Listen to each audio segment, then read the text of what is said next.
目標っていうのはね、達成に固執する必要はなくて、目標も手段の一つだと思った方がいいですね。目標って100%達成できてなくても、目的が叶えられてればいいっていう感じですね。成長率がやっぱ分かりやすいですね。糸がダランとしてたら人間もダランとするけど、糸がピンと張って立ってたら人間もピンってなるじゃないですか。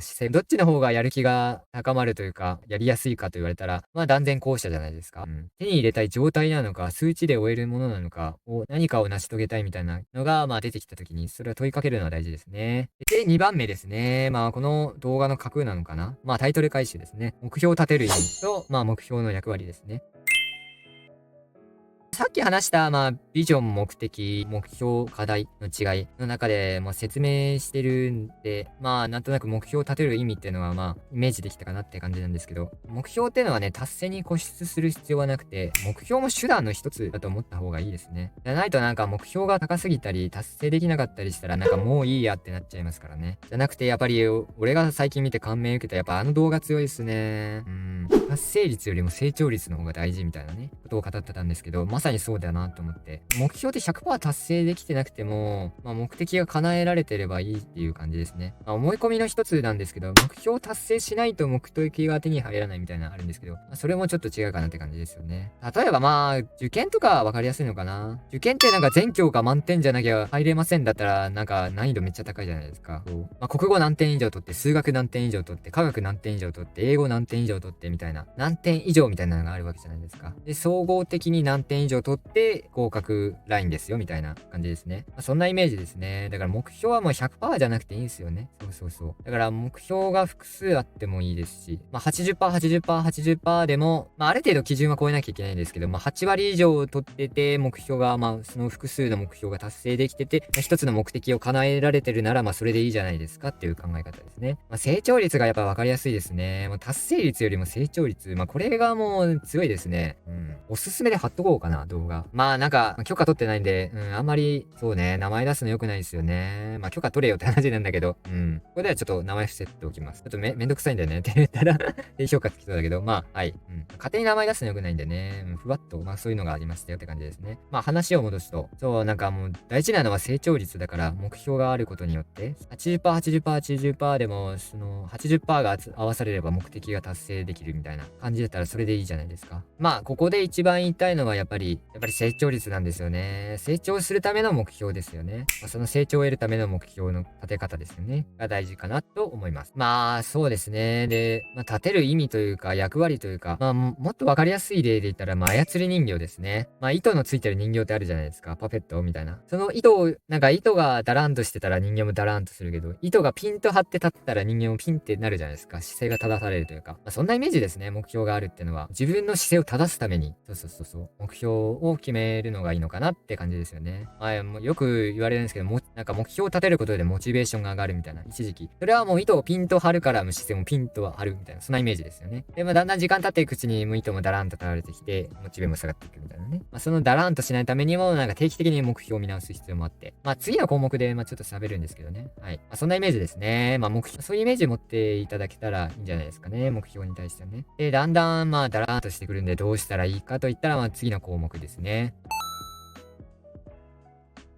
正しい目標の立て方と向き合い方ですね。向き合い方になりますね。定期的に目標を見直すってのが大事ですよね。修正していくって感じですね。手に入れたい目的があって、そのための目標を決めて、でもその目標がなんか達成率いつまで経っても上がらないみたいなね。だったら根本的になんか目指すべき目標じゃないのかもしれないですし、辿るルートを間違えたみたいな感じですよね。そしたら定期的に見直して軌道修正していけばいいって感じですね。例えば目的地にたどり着くための電車のルートを間違えたら、途中の駅で降りて、引き返してまた正しいルートに戻ればいいじゃないですか。そんなイメージですね。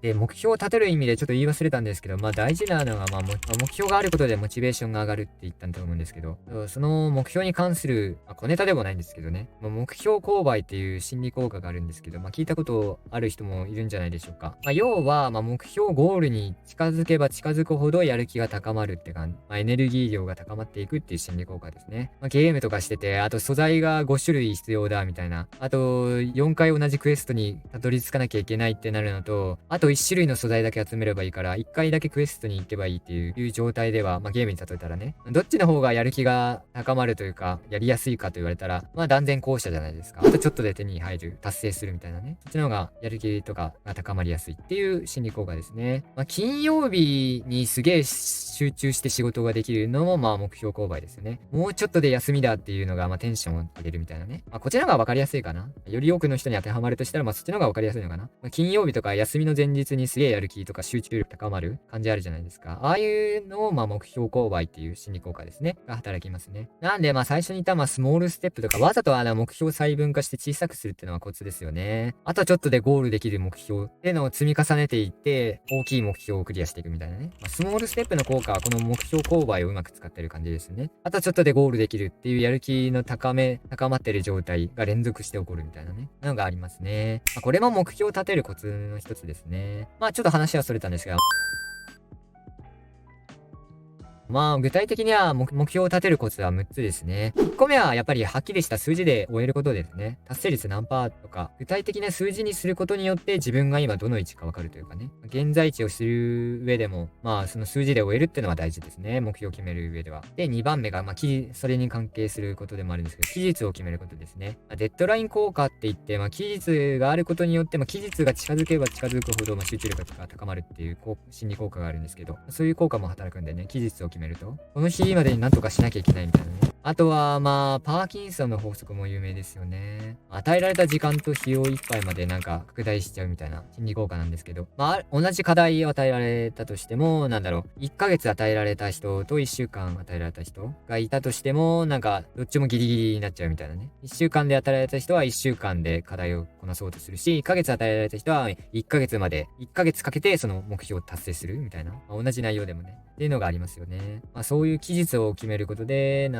期日がないと、いつでもいいやみたいな感じでズルズルなっちゃうんですけど、逆に期日を決めることで、その期日いっぱいまではなっちゃうんですけど、期日まではできるよねみたいな。期日を決めてない時よりも、その期日内まで、ちょっとはみ出すかもしんないけれども、ひょっとしたら、決めてないよりは、その達成するスピードが速いよねっていう感じで、やっぱり期日を決めるのは大事ですね。で、3つ目が、やっぱり定性的なものと分けることですね。目標はやっぱり定量的であるっていうのが大事ですよね。定性的なものは全部目的だと割り振ってもいいですね。定性的ってのは手に入れたい状態ですね。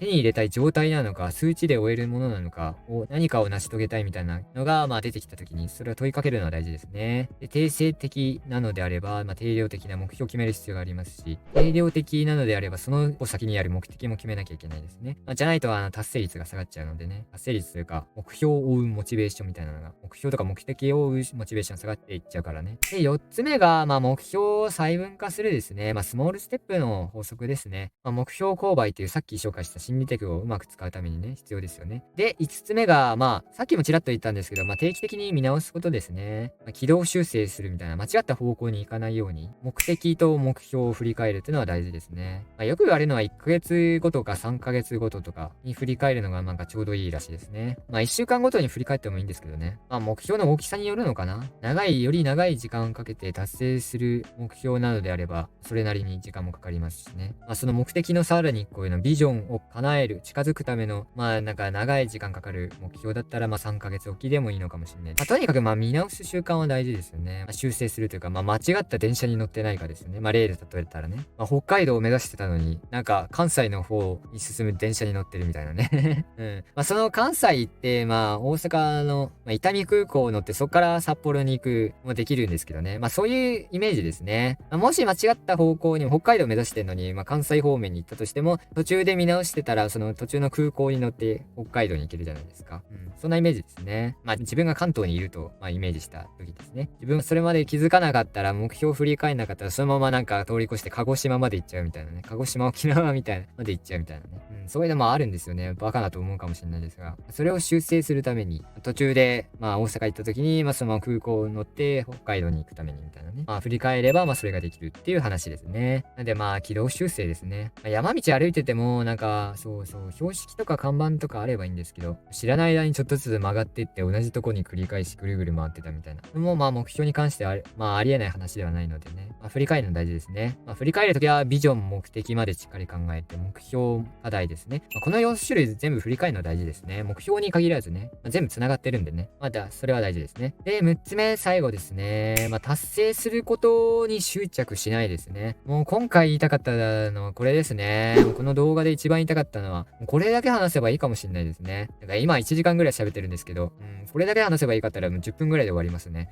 なんて。そうそうそう。もう大事なのは本当に達成率よりも、成長率ですね。80% でもそれによって目的が叶えられるのであれば、目標達成に 100% 達成することにこだわる必要はないですね。それにばっか時間かけて、一番大事であるビジョンが叶えられなかったら、本末転倒じゃないですか。その目標を 100% にするのが目的みたいな。ビジョンにいつの間にか変わっちゃうみたいなね。本来それはもう通過点であり、もうこだわるべきことじゃないのにね、みたいなね。あるので、そう、100% にこだわる必要ないですね。しかも 100% にこだわると、その達成できなかった時に、やっぱりもういいや、みたいな。この途中でダメになった時に、モチベーション一気に下がっちゃうのは、どうにでもなれ効果って言うんですけどね。そういうのも働いちゃうのでね。何のために目標があるのかですね。今一度考える必要ありますね。大事なのはやっぱり何度も言いますが成長率ですね。右肩上がりに上がっていけば、いずれはたどり着くんですよ。自分の目的には。そういう状態になれたら理想ですよね。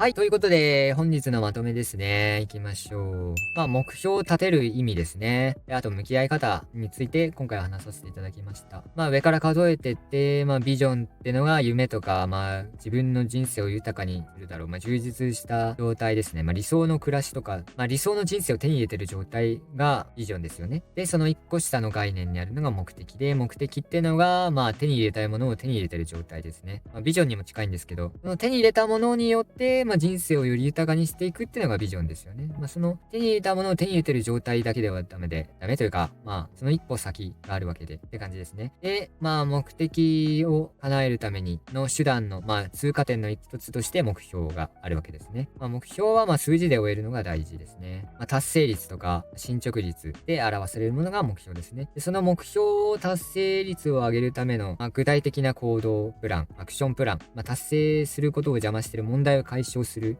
超えるべきハードルが、課題ですよね。で、目標の役割、意味が2つありまして、1個目が現在地を把握するためですね。正しいルートを通っているのかですね。目的を手に入れるためのルートを決めるためですね。理想の状態になるための、クリアすべき目標値というか指標があって、その指標を追ってれば、目的がいずれは手に入るだろうっていう、ロードマップですね。を引くことですね。が目標の役割ですね。で、2つ目が、自分の姿勢を立たすためですね。モチベーションを高めるっていうのが、分かりやすい、効果というか役割かもしれないですね。操り人形の例が、自分に一番しっくりきてるんですけど、糸を持ち上げることで人間をピンって立つような、あんなイメージですね。それが目標って感じですね。自分の現在地の把握と、姿勢を正すために目標はありますっていうことですね。で、目標を立てるとき大事なのが、数字で終えること。まず現在地を把握するために、数字が一番分かりやすいんでね。数字で終えるのは大事ですね。あとはデッドライン効果が得られる。で、パーキンソンの法則を防げる、期日を決めるってことですよね。あとはちゃんと定性的なものと定量的なものに分けるみたいな。あと目的と目標をちゃんと区別するって感じですね。で、どっちもなきゃいけないから、目的だけでもダメですし、目標だけでもダメですし。